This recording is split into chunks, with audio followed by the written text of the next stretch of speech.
म चाहिँ मेरो देवरलाई फोन गर्न लागेको छु है।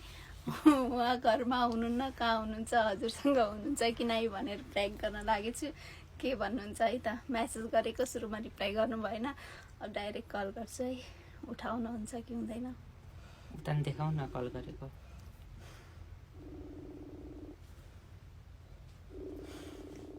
उठाउन। हेलो बाबु, हजुर कहाँ हुनुहुन्छ? रुममा छु हजुर। ए अनि दाई? दाइ त मलाई थाहा छैन नि, कहाँ हुनुहुन्छ दाइ? दाई थाहा छैन?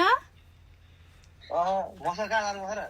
सागरसँग छु भनिराख्नु भएको छ। होइन, म त भर्खर कलेजबाट आएको। ए बा, के भर्खर निस्किनु भयो? होइन अघि नै आधा एक घन्टा अगाडि हो, होइन 8 बजीतिर हो। हो र, शनिबार त मसँग खै केही भन्नु भएन त मलाई। मलाई त्यही भन्नुभएको थियो, सागरसँग जान्छु भनेर यहाँबाट जानुभएको हो।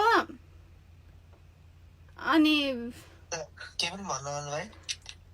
10 बजिसक्यो भाइ। हो र, फोन गर न। लागेन के फोनै, भर्खरै आएको भाउजू।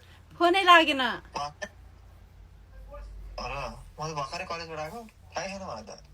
छ्या, कहाँ गएको होला त नि? सागरसँग जान्छु भनेर जानुभएको यहाँदेखि। हो र, सागर अनि अर्को सागर हो कि के? होइन त, हजुरसँग के? मलाई त थाहै छैन भाउजू, भर्खर कलेजबाट आएको म त। ल ल, त्यसो भए फेरि फोन गर्छु। ल ल, फोन गर्नु न। ल फोन ल गर्छु कता गएर। ल ल, ओके ओके। फ्लाइट मोडमा राखिदिन्छु हजुरको मोबाइल।